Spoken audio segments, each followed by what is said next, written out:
Assalamualaikum warahmatullahi wabarakatuh. Halo pemirsa semua, selamat datang di Student Podcast SMP Negeri 18 Kota Cirebon.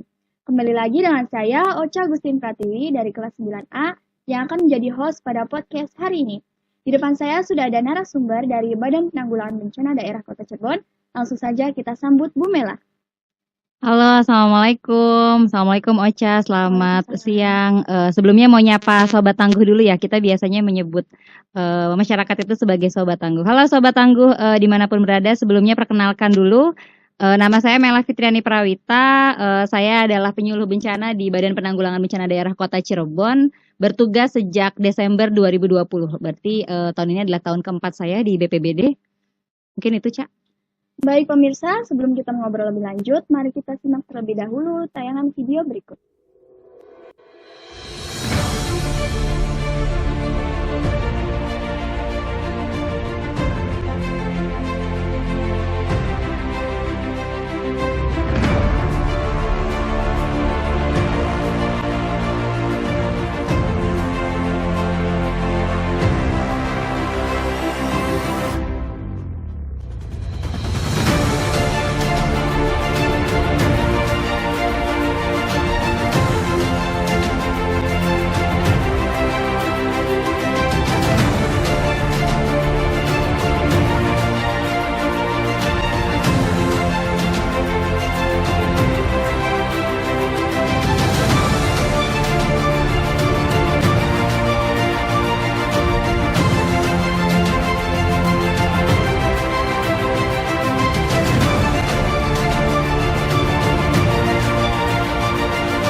Selamat siang Kamela, bagaimana kabarnya hari ini? Alhamdulillah hari ini khususnya seminggu belakangan sih kayaknya lagi semangat banget ngelihat semangat juga dari teman-teman dan guru-guru di SMP 18 jadi makin semangat gitu. Jadi hari ini kabarnya sangat baik dan tetap semangat. Masya Allah, Alhamdulillah Kamela. Langsung aja aku mau nanya nih, kalau Badan Penanggulangan Bencana Daerah itu apa sih dan tugasnya apa aja? Oke, Badan Penanggulangan Bencana Daerah atau disingkatnya adalah BPBD adalah suatu instansi pemerintah yang bergerak atau tugasnya terkait dengan penanganan kebencanaan. Tapi untuk tugas dan fungsinya kita mengacunya pada Undang-Undang Penanggulangan Bencana Nomor 24 Tahun 2007. Jadi di undang-undang itu tersebut bahwa penanggulangan bencana itu punya 3 siklus, Cak. Ada siklus prabencana, saat bencana atau tanggap darurat, dan pasca bencana. Jadi tugas BPBD itu di setiap tahapan dari siklus penanggulangan bencana sesuai dengan undang-undang itu.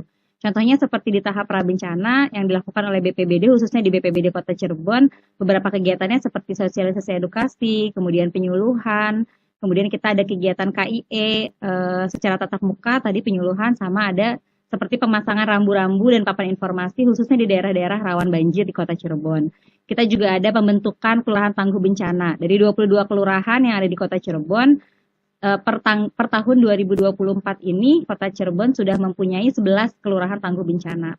Kemudian kita juga ada pengembangan kapasitas tim reaksi cepat. Jadi di Kota Cirebon juga sudah ada SK-nya, SK Wali Kota Cirebon terkait tim reaksi cepat penanggulangan bencana. Isinya itu berbagai instansi pemerintah terkait dengan penanggulangan bencana, ada TNI, Polri, kemudian ada organisasi-organisasi seperti Pramuka, PMI, dan lain-lain.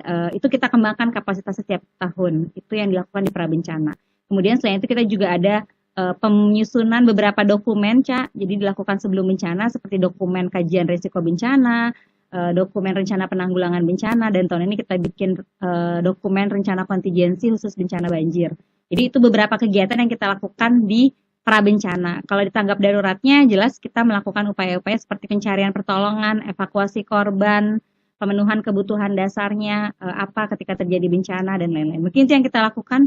Jadi fokus untuk khusus BPBD Kota Cirebon adalah pada tahap prabencananya, lebih baik kegiatan sebelum bencananya sama pada saat tanggap darurat. Jadi sesuai dengan siklusnya ada pra, saat, dan pasca, tugas BPBD di setiap tahapan itu.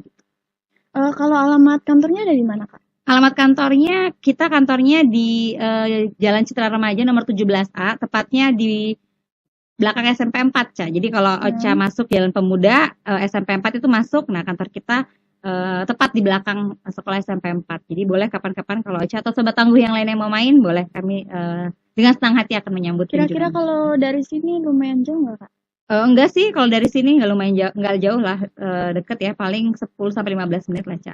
Kalau apa aja sih yang udah dilakuin BPDB ini terkait upaya penanggulangan bencana? Kalau misalkan khususnya ke sekolah sekolah peserta gitu ya. didik. Kalau ke sekolah itu sebetulnya kita lakukan penyuluhan, sosialisasi edukasi dan simulasi bersama. Cuma memang yang selama ini dilakukan itu biasanya kita diundang oleh sekolah untuk melakukan simulasi, untuk melakukan edukasi ke teman-teman peserta didik. Terus selain itu juga kita menerima kunjungan. Jadi beberapa bulan terakhir udah beberapa, khususnya sekolah TK ya, tingkat TK itu datang berkunjung ke kantor. Jadi kita berikan edukasi sekaligus sambil bermain. Jadi kita juga punya beberapa permainan. Jadi anak-anak bisa belajar sekaligus bermain di kantor kita. Terus kalau misalkan yang kita datang ke sekolahnya sesuai dengan permintaan itu dari berbagai tingkatan sekolah, Ca, bahkan dari mulai kelompok bermain dari Kober itu ada yang suka ngundang kita. Jadi kita ajarkan ke mereka walaupun mungkin masih usia 3-4 tahun gitu, diajarkan bagaimana sih kalau ada gempa, bagaimana cara melindungi kepala yang benar, bagaimana cara evakuasi keluar. Kemudian ada juga TK sudah banyak, SD apalagi, dan SMP juga sudah mulai. Cuma memang sejauh ini yang dilakukan BPBD bersama sekolah baru sampai tahap simulasi dan edukasi. Seharusnya sebetulnya sekolah punya kewajiban yang namanya pembentukan satuan pendidikan aman bencana. Cuma itu belum semuanya kita lakukan. Jadi yang dilakukan bersama sekolah sejauh ini hanya edukasi dan simulasi paling. Kalau SPAB itu apa sih, Kak, dan tahapannya bagaimana? Satuan Pendidikan Aman Bencana atau yang biasa disingkat SPAB itu, Ca, adalah suatu program dalam upaya pencegahan, kalau bisa mencegah gitu ya, mencegah ancaman bencana atau mengurangi minimal dampak atau resiko yang ditimbulkan dari suatu ancaman bencana di satuan pendidikan. Satuan Pendidikan Aman Bencana itu sebetulnya sudah banyak regulasinya, aturan-aturan di pusat sudah banyak yang mengatur terkait dengan penyelenggaraan Satuan Pendidikan Aman Bencana. Contohnya seperti Peraturan Kepala BNPB, Badan Nasional Penanggulangan Bencana, nomor 4 tahun 2012 terkait madrasah atau sekolah aman bencana. Kemudian ada lagi terakhir yang dikeluarkan oleh Kementerian Pendidikan, ada Peraturan Menteri Pendidikan nomor 33 tahun 2019 terkait penyelenggaraan Satuan Pendidikan Aman Bencana. Jadi sebetulnya sudah jelas aturannya, ada aturannya, tinggal bagaimana pelaksanaannya di lapangan, di masing-masing kabupaten kota. SPB ini kenapa harus dibentuk? Karena anak-anak gitu ya, anak-anak itu adalah salah satu kelompok rentan terdampak bencana. Mereka relatif sebagian besar belum tahu bagaimana cara evakuasi mandiri yang benar ketika ada bencana. Belajar dari kejadian-kejadian seperti gempa di Cianjur kemarin, banyak korbannya adalah anak-anak. Kenapa? Karena pertama terjadinya itu di jam sekolah, kemudian yang kedua karena relatif mereka belum tahu bagaimana cara evakuasi yang benar, dan mereka lebih banyak menghabiskan waktunya di sekolah. Jumlah guru juga tidak sebanding dengan banyaknya jumlah siswa, sehingga kenapa kita harus melakukan upaya kesiapsiagaan dengan membentuk Satuan Pendidikan Aman Bencana. Jadi kalau kita bicara apa itu Satuan Pendidikan Aman Bencana, ini adalah sebuah program yang komprehensif yang diupayakan untuk melakukan upaya pencegahan atau pengurangan resiko bencana di satuan pendidikan. Tahapannya itu banyak, Cak. Tahapannya itu dari mulai pertama konsolidasi awal misalkan. Kita lihat komitmen, kita bersama-sama memegang komitmen kepala sekolah dan pihak sekolah, bagaimana kita melakukan pembentukan SPAB ini di sekolahnya. Jadi yang paling penting itu komitmennya, karena SPAB ini sebuah program yang berkesinambungan. Jadi tidak hanya kita membentuk kemudian selesai gitu, karena SPAB itu lebih luas lagi, kita bicaranya ada kegiatan-kegiatan yang harusnya berkesinambungan. Jadi yang paling penting dari tahapan SPAB sendiri adalah bagaimana komitmen sekolah, bagaimana komitmen semua pihak-pihak yang ada di sekolah untuk pelaksanaan SPAB. Kemudian nanti kita ada penilaian mandiri, menilai sekolah dari sisi struktur dan non-strukturnya. Kemudian kita ada pengkajian risiko bencana, kita ada pelatihan untuk kelompok dewasa yang meliputi guru-guru, tenaga kependidikan, komite sekolah. Kita juga ada pelatihan untuk kelompok anak-anak dari peserta didiknya. Terus kita juga ada membuat tim siaga bencananya seperti yang sudah dilakukan di SMP 18. Kita sudah membuat rencana aksinya, kalau kita bicara tahapan ada SOP atau prosedur tetap sampai dengan simulasi, kemudian monitoring dan evaluasi. Ini yang penting di tahap akhirnya ini di monitoring evaluasi. Kalau membentuk itu biasanya gampang, Cak. Tapi gimana program ini tetap berjalan, bagaimana program ini tetap berkesinambungan itu yang penting. Jadi tahapannya dari mulai awal pemegangan komitmen dari sekolah sampai dengan evaluasi dari program SPAB tersebut. Selain BPBD kan udah mengedukasi sekolah nih, apa kantor-kantor lain bakal dikasih edukasi yang sama juga, Kak? Ya, jadi selain ke sekolah, selain ke peserta didik, kita juga sudah beberapa kali diundang dan bekerja sama dengan beberapa kantor gitu ya, kayak bank juga sudah ada, kemudian perkantoran, kayak kemarin kita sebut saja ya, kemarin BPJS itu rutin tiap tahun adakan simulasi, terus juga dengan pihak ya, hotel-hotel di Kota Cirebon juga beberapa sudah mulai mengundang kita untuk simulasi gitu ya. Jadi sudah banyak sebetulnya kalau untuk Kota Cirebon sudah ada kesadarannya, sudah ada awareness-nya bahwa walaupun mungkin kita bicara Kota Cirebon dengan kondisi ancaman yang paling sering terjadi mungkin banjir, tapi kita nggak bisa pungkiri bahwa apalagi ketika kita bicara isu megatrust, kemudian Cirebon juga kemungkinan akan terdampak. Belum lagi kemarin di bulan ini ada 2 kali gempa yang pusat di Kota Cirebon gitu. Itu jadi menjadi perhatian mungkin dari berbagai pihak. Jadi sampai dengan tahun ini sudah semakin banyak instansi, entah itu perkantoran, hotel yang sudah mengundang kita untuk edukasi dan simulasi untuk pegawainya gitu. Itu sih, Kak.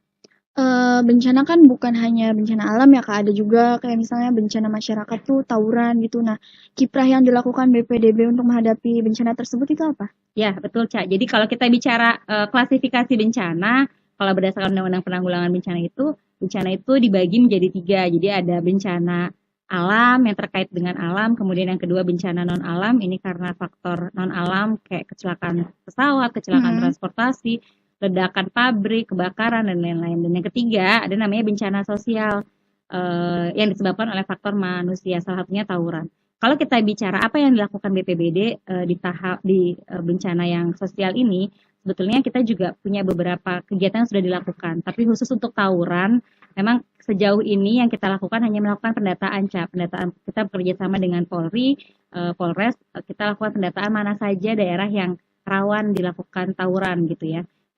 Kita pun sebetulnya dimintai bantuan untuk evakuasi kalau ada korban, tapi sejauh ini itu belum dilakukan. Baru koordinasi terkait data-data wilayah-wilayah mana saja yang rawan tawuran. Tapi kalau misalkan kerusuhan yang juga termasuk bencana Misalnya sosial, kayak demo-demo gitu. nah itu kita sudah dilibatkan. Jadi waktu itu kita dilibatkan dalam geladi simulasi kesiapan menghadapi kerusuhan. Tugas BPBD di mana? Tugas BPBD itu adalah melakukan evakuasi terhadap korban. Kita punya armada ambulans juga, Ca. Jadi kalau misalkan ada korban kerusuhan yang kemudian butuh pertolongan, kita bisa bantu evakuasi dan mungkin membawa ke pelayanan kesehatannya karena kita punya ambulans. Jadi tugas kita ketika bicara bencananya sosial adalah melakukan evakuasi ke korbannya. Sama kayak kejadian kebakaran juga yang kita fokuskan adalah membantu evakuasi korban ketika ada kebakaran gitu. Jadi fokusnya bagaimana kita menyelamatkan manusia yang ada di dalam sebuah kejadian bencana itu. Jadi kalau bicara tugas BPBD memang di semua jenis bencana itu ada gitu, sesuai dengan yang ada di undang-undang. Selain tadi kan Kak, beberapa tahun lalu Indonesia sempat dilanda pandemi corona. Nah, langkah BPBD pada saat itu bagaimana, Kak? Ya, kalau untuk penanganan terkait dengan COVID-19 yang dilakukan oleh BPBD, kita termasuk dalam Satgas COVID, salah satunya pembagian masker, kemudian melakukan screening, dan yang paling rutin dilakukan kita juga melakukan penyemprotan disinfektan, Ca. Jadi kita lakukan penyemprotan di beberapa lokasi yang memang banyak keramaian, kemudian mungkin ada beberapa instansi yang ada yang terindikasi COVID, jadi kita lakukan penyemprotan. Jadi yang dilakukan kita adalah bagian dari Satgas COVID, kita membantu penyebaran masker, mengedukasi masyarakat untuk tetap menjaga jarak dan lain sebagainya. Kemudian juga kita melakukan upaya penyemprotan disinfektan secara rutin ke beberapa lokasi, khususnya lokasi-lokasi yang ramai gitu. Iya Kak, kan selain tadi bencana alam, bencana masyarakat. Nah, salah satu bencana alam kan ada kayak kebakaran gitu. Biasanya kan yang terjun langsung Dinas Pemadam Kebakaran. Nah, cara kerja sama Dinas Pemadam Kebakaran sama BPDB itu bagaimana, Kak? Ya, biasanya kalau untuk suatu kejadian gitu ya, kejadian apapun, entah itu banjir, entah itu bencana alam, entah itu kebakaran, pohon tumbang dan lain-lain, itu biasanya informasinya itu dari Cirebon 112. Jadi pemerintah Kota Cirebon itu punya yang namanya call center 112. Biasanya itu mereka menerima laporan dari masyarakat. Kalau misalkan kondisinya kebakaran, biasanya juga oleh operator 112 itu kita juga dihubungkan. Kemudian koordinasinya ya dilakukan di lapangan gitu. Jadi setelah kita menerima laporan ada kebakaran dari 112, kemudian kita turun ke lapangan bertemu dengan damkar. Di situ kalau ada korban, tadi seperti yang saya sampaikan, ketika ada korban yang dilakukan adalah mengevakuasi korban. Fokusnya adalah evakuasi korban di lokasi kebakaran. Tapi kalau tidak ada, yang dilakukan BPBD adalah membantu damkar melakukan upaya pemadaman apinya gitu. Jadi koordinasinya sangat baik. Selama ini juga nggak hanya sama damkar ya, ada juga dinas DPRKP terkait dengan pohon tumbang, DLH. Jadi koordinasi antar instansi, apalagi untuk terkait dengan penanggulangan bencana sudah sangat baik di Kota Cirebon. Terus gimana cara implementasi pembentukan SPAB di Kota Cirebon, Kak? Balik lagi tadi ke SPAB, memang ini agak berat gitu ya, Caya, karena sekali lagi pembentukan SPAB itu tidak hanya kita mengedukasi, tidak hanya simulasi, tapi tahapannya begitu banyak gitu, dari tahap awal konsolidasi sampai dengan tahap akhir. Implementasinya di SMP 18 ini, jujur Caya, ini adalah sekolah pertama, makanya alhamdulillah akhirnya di Kota Cirebon sudah ada sekolah yang punya komitmen untuk melakukan pembentukan SPAB, mudah-mudahan diikuti oleh sekolah-sekolah yang lainnya. Jadi kalau kita bicara implementasi mungkin masih jauh dari harapan karena memang belum banyak yang teredukasi terkait SPAB. Mudah-mudahan dengan dibentuknya SPAB di SMP 18 ini kemudian menjadi diikuti oleh sekolah-sekolah yang lain sehingga Kota Cirebon ini bisa mewujudkan harapan menjadi kota cinta, Ca. Jadi kita punya tagline itu kota cinta, Kota Cirebon tangguh bencana. Jadi itu harapannya. Jadi mulai dari instansi, mulai dari sekolah, semuanya berkoordinasi, semuanya terlibat dalam upaya pemenuhan ketangguhan Kota Cirebon dalam menghadapi bencana. Kalau harapan BPDB sendiri kepada Kota Cirebon, karena kan udah dibentuk SPAB nih, harapannya apa, Kak? Ya itu tadi harapannya mudah-mudahan sekolah-sekolah yang lain juga mengikuti pembentukan satuan pendidikan aman bencana, karena ketika bicara penanggulangan bencana itu tidak hanya urusan di BPBD saja, tidak hanya urusan kami di BPBD, tapi itu menjadi urusan kita bersama. Ada kolaborasi Pentahelix namanya, semua pihak harus terlibat, nggak bisa dari BPBD saja. Jadi mudah-mudahan dari pihak sekolahnya, dari pihak dinas pendidikannya, kita semua sudah punya komitmen sama-sama untuk sama-sama menciptakan sekolah yang aman untuk anak-anak gitu. Itu paling, jadi harapannya mudah-mudahan dari pembentukan SPAB pertama di SMP 18 ini itu akan diikuti oleh sekolah-sekolah yang lainnya. Harapannya. Baik pemirsa, sebelum kita akhiri obrolan hari ini, barangkali Kamela ada closing statement, silakan Kamela bisa disampaikan. Oke, terima kasih Ocha. Mungkin sedikit terkait dengan penanggulangan bencana. Ketika kita bicara penanggulangan bencana, kita analogikan seperti pasukan yang siap untuk berperang. Mereka nggak pernah tahu kapan datangnya perang, tapi yang mereka lakukan adalah latihan, dan latihan. Begitu juga dengan upaya penanggulangan bencana. Kita nggak pernah tahu bencana datangnya kapan, kepada siapa, di mana, dan sebesar apa. Yang harus dilakukan adalah bagaimana kita mempersiapkan diri kita dan keluarga kita, orang-orang terdekat kita, gimana kita lakukan latihan secara rutin, sehingga kita dan keluarga serta orang-orang yang terdekat siap untuk selamat dalam menghadapi bencana. Mungkin itu, Cak. Baik pemirsa, cukup sekian obrolan kita hari ini. Mohon maaf apabila saya ataupun Kamela ada salah kata. Semoga apa yang kita bicarakan hari ini dapat bermanfaat bagi kalian semua. Saya undur diri. Terima kasih. Wassalamualaikum warahmatullahi wabarakatuh. Waalaikumsalam warahmatullahi wabarakatuh.